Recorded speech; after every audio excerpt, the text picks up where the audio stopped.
for our stable, a fight that's very important for British boxing as well. We talk about great young talents in Ben Whittaker. The man to my right, Cameron Vuong, is another young fighter with extraordinary talent.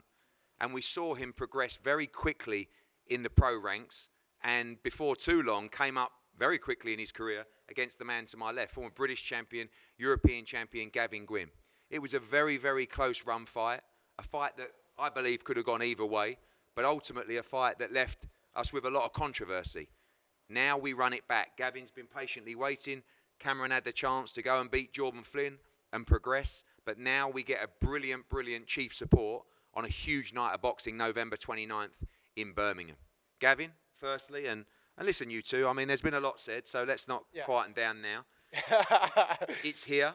Yeah. I know you've been calling for this a long, long time. Yeah. You believe you won the first fight. Let's talk about that. And you believe I won the first fight. Remember, you called me, you were like, Gav, we got to get this back on. I believe you won it. You dragged me back in the ring after it, didn't you? And I said told we you. had, What I did is I told you, you will fight him again. And I knew that when they left that night, they wanted to fight you again. I give him the props of knowing it was very early in his career. It was too early. And obviously we found out that on the night, like being a championship fighter and like going against elite level opposition is totally different to going against average journeymen. Like, I don't know, Jeff Affori's not a journeyman, but he's an average sort of fighter, whereas myself, I'm a championship fighter. It's totally different kettle of fish, like, so, yeah. You obviously watched that fight back. When you look back, what do you see from that fight? It was a good fight, look. It was back and forth the first couple of rounds, but then I from like 3 or 4 rounds onwards, I took over and I dragged him into my sort of fight. And like I've said to him, if he stands there and trades with me, it'll be an early night. I think in the next fight now, obviously he's teamed up with Ben Davidson, who's a great trainer, and Ben have had me up there sparring with his boys, so he knows that I'm no pushover sort of thing. So they're going to try and outbox me on the back foot and box and move sort of thing, because on an interview with Charlie Parsons, he said that he's going to stand in the pocket and trade with me, and if he does that, it's going to be a very painful night for himself. I'll come back to you shortly. Cameron, you stand by that? You willing to stand in the pocket? Is that the instructions? He's smiling, but I know for a fact he is. Of course. No, listen, there's going to be times in the fight where I've got to sit in that pocket. I'm well aware of that. But I believe I won the first fight. I won it unanimously. And people have a difference of opinion, that's fine. If people don't think I won that fight, that's why we're here this time around, to make sure there's no dispute. I believe I'm a year more mature, a year better, a year stronger. And like you said, maybe it was a fight, maybe too early. But I've got more experience under my belt now. I've done the rounds, and I believe it'll be a different fight this time round. I'm excited. Obviously, last time you had to face that, element of controversy. Some people thought you won, some people thought you lost as well. Difficult night for you, although you come away as the victor as well, but an incredible learning experience at the same time. Yeah, definitely. I think my resume is like no other for a prospect with under 10 fights.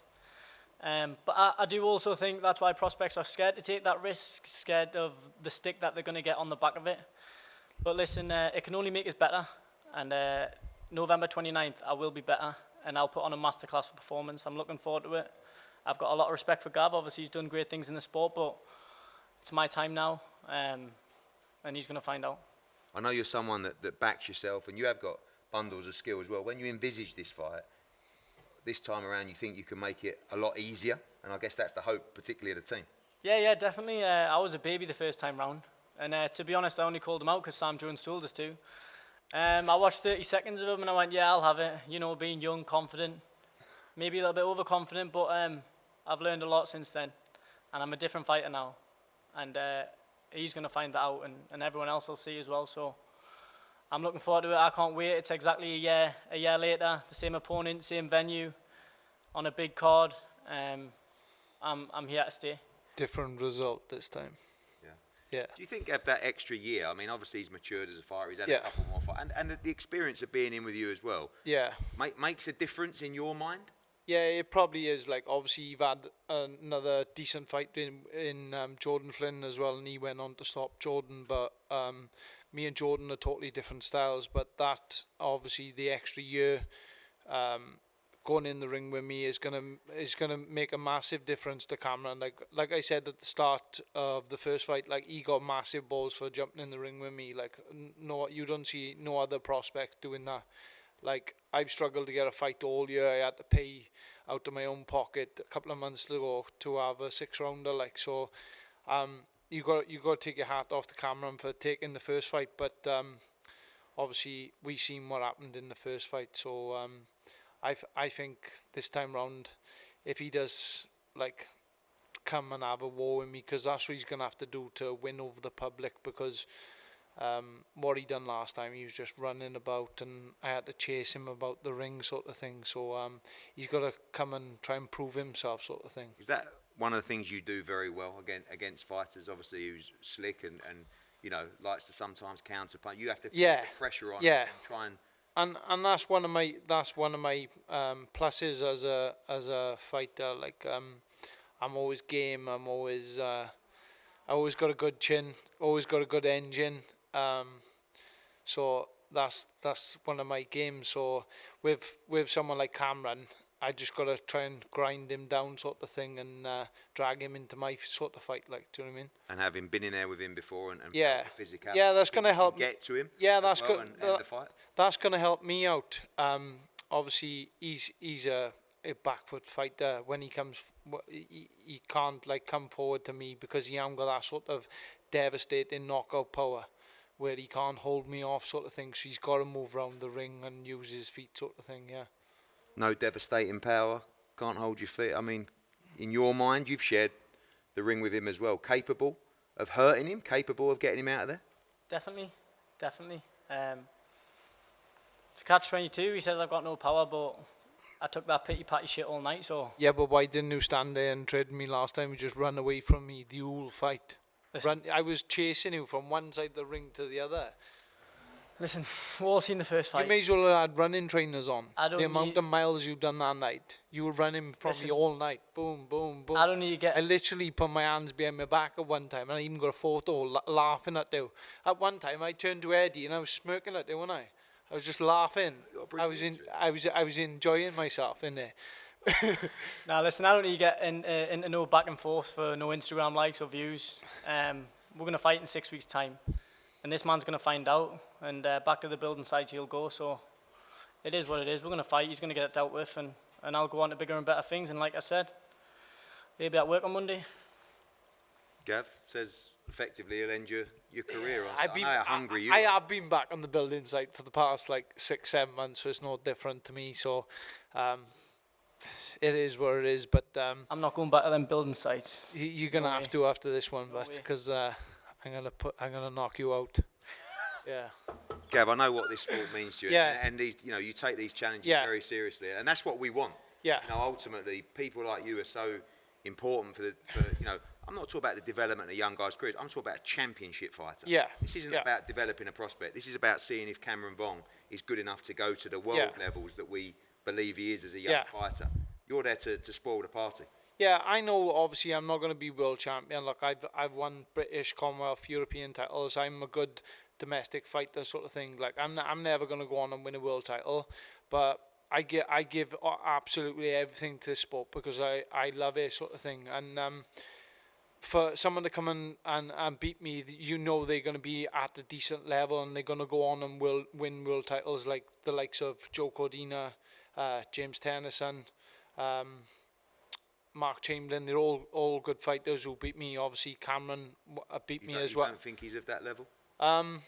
Not at the moment, right now. No, I don't think he's on that sort of level. No. Okay. Well, finally, from both of you, Cameron, November 29, a very important fight for your career, but one you can really get your teeth into. Massive night, co-main event on a huge card, ready to show the world how great you are. Definitely, 100%. Thank you to yourself, Frank Smith, Sam Jones, Ben Davison, Lee Wiley. November 29th is going to be a special night for me. I feel like this fight's been lingering over us. It's been like a bit of a monkey on my back, so I'm looking forward to put this to bed, close this chapter and move on. Well, and Gav, we know what you're coming with, mate. Same every time. And come for war. And come for war and taking heads. Yeah. So, yeah, tune in.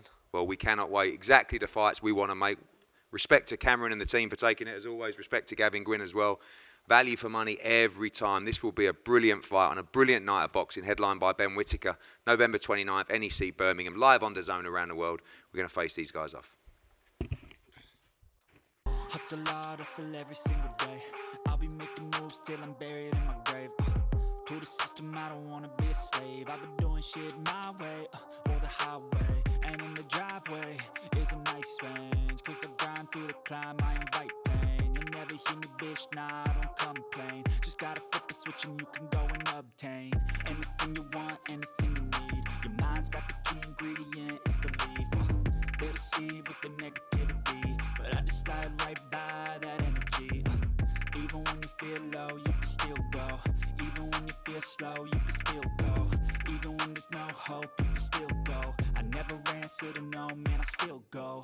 Go, go, go, go, go, go, go, go, go, go, go, go, go, go, go, go,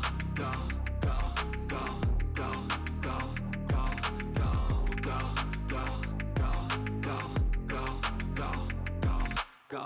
You got a mind, but even that could change. You could flip the gray matter like some batter in your brain.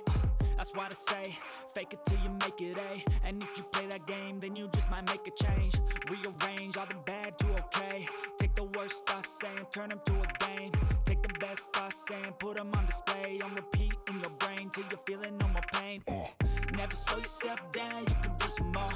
Push past